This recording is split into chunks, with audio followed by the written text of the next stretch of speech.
अमेरिकी राष्ट्रपति Donald Trump ने ऐलान कर दिया है कि 1 अगस्त से भारत से आने वाले प्रोडक्ट्स पर 25% का भारी भरकम टैरिफ लगेगा। वजह, अमेरिका का आरोप है कि भारत जरूरत से ज्यादा इंपोर्ट ड्यूटी लगाता है, जिससे अमेरिकी कंपनियों को नुकसान होता है। साथ ही ऐसा लगता है कि भारत की रशिया से नजदीकी और ब्रिक्स में एक्टिव रोल भी अमेरिका को चुभ रहा है। भारत पर अमेरिका के टैरिफ को समझने से पहले जानते हैं कि इंडिया और यूएस के बीच एक्चुअल ट्रेड कैसे होता है। टैरिफ से भारत के एक्सपोर्ट सेक्टर पर कैसे झटका लगेगा, कौन से सेक्टर को सबसे ज्यादा नुकसान होगा, साथ ही कौन से ऐसे स्टॉक्स हैं जिनको नजर में रखना चाहिए। भारत ने यूएस से 2024-25 में 3,69,000 करोड़ रुपए का माल खरीदा है। टॉप इंपोर्ट्स में शामिल है क्रूड ऑयल यानी कच्चा तेल, जिसकी कुल कीमत रही 54,988 करोड़ रुपए, जो पिछले साल के मुकाबले 30% ज्यादा है।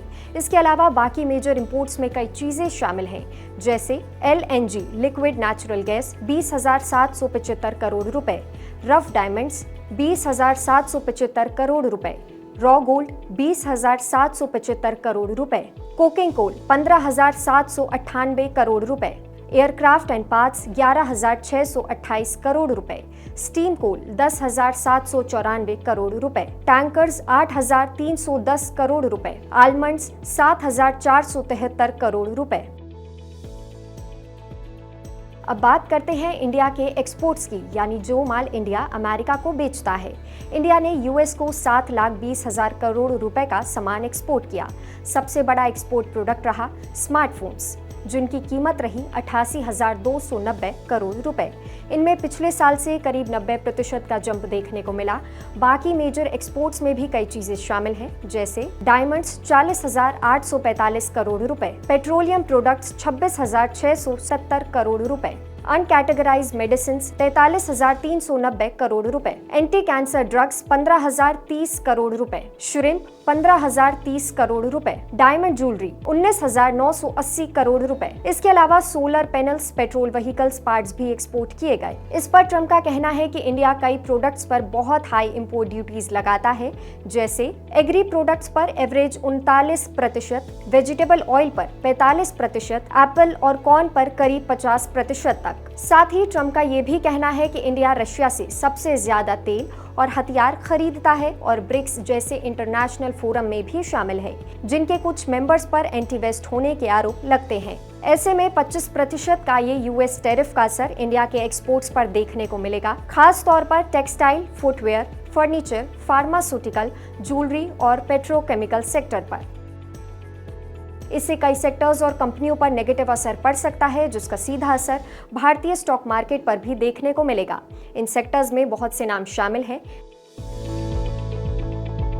अगर अमेरिका भारत से आने वाले प्रोडक्ट्स पर 25% टैरिफ लगाता है तो सबसे ज्यादा असर टेक्सटाइल सेक्टर पर देखने को मिल सकता है। वेल्सपन लिविंग, केपीआर मिल, गोलक दास एक्सपोर्ट्स और इंडोकाउंट जैसी कंपनियां अमेरिका को बड़े पैमाने पर होम टेक्सटाइल और गारमेंट्स एक्सपोर्ट करती है। टैरिफ बढ़ने से इन प्रोडक्ट्स की कीमत अमेरिकी बाजार में बढ़ जाएगी, जिससे इनकी डिमांड में गिरावट आ सकती है। टीसीएस, इन्फोसिस, विप्रो और एचसीएल टेक्नोलॉजीज जैसी भारत की टॉप आईटी कंपनियों की आमदनी का एक बड़ा हिस्सा अमेरिकी बाजार से आता है। अगर अमेरिका में टेक्नोलॉजी पर खर्च होने वाला डिस्क्रिशनरी टेक स्पेंडिंग धीमा पड़ता है तो इन कंपनियों के लिए नए प्रोजेक्ट्स और क्लाइंट्स मिलना मुश्किल हो सकता है। डॉक्टर रेड्डी, सन फार्मा, सिप्ला, लुपिन और ऑरिबिंदो फार्मा जैसी कंपनियां अमेरिकी बाजार में जेनरिक दवाइयों का एक बड़ा हिस्सा भेजती है। इन पर टैरिफ लगने से अमेरिकी मार्केट में इनकी प्राइसिंग पावर घटेगी और मुनाफा कम हो सकता है।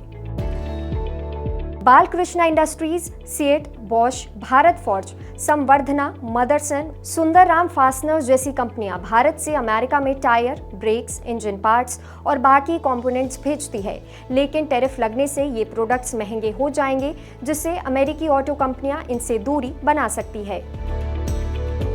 आरती इंडस्ट्रीज, एसआरएफ और दीपक नाइट्रेट जैसी कंपनियों का एक बड़ा हिस्सा भी अमेरिकी मार्केट से आता है।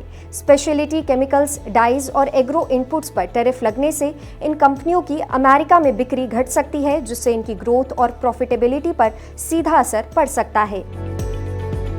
भेल, हेवल्स, KRBL, LT और LT फूड जैसी कंपनियों की अमेरिका में अच्छी खासी मौजूदगी है। इनमें से कई कंपनियां इंजीनियरिंग प्रोडक्ट्स, एग्रो प्रोडक्ट्स और चावल एक्सपोर्ट करती है। नए टैरिफ से इनके ऑर्डर्स में गिरावट आ सकती है, जिससे इनकी एक्सपोर्ट ग्रोथ पर ब्रेक लग सकता है। टाइटन और कल्याण ज्वेलर्स जैसी कंपनियां अमेरिका में डायमंड और गोल्ड ज्वेलरी भेजती है। अगर इन पर भी टैरिफ लगाया जाता है तो अमेरिकी रिटेलर्स इन्हें रिप्लेस कर सकते हैं और कम क्वांटिटी मंगा सकते हैं, जिससे इनकी कमाई घट सकती है। FIEO यानी federation of Indian export organisation के हेड का कहना है कि इससे इंडिया के एक्सपोर्टर्स चाइना और वियतनाम जैसे देशों के मुकाबले कम कॉम्पिटिटिव हो जाएंगे। टेक्सटाइल से लेकर फार्मा, केमिकल से लेकर ऑटो कंपोनेंट्स तक तमाम इंडियन कंपनियों की कमाई अमेरिका पर काफी निर्भर करती है। ऐसे में ये टैरिफ भारतीय एक्सपोर्टर्स को न सिर्फ महंगे बनाएंगे बल्कि उन्हें ग्लोबल कॉम्पिटिशन में भी पीछे कर सकते हैं। अब सबकी निगाहें इस बात पर है कि इंडिया US के बीच बातचीत से कोई ट्रेड डील निकलती है या नहीं। आप इस बारे में क्या सोचते हैं, हमें कमेंट सेक्शन में जरूर बताएं और ऐसी ही खबरों के लिए देखते रहें जी बिजनेस।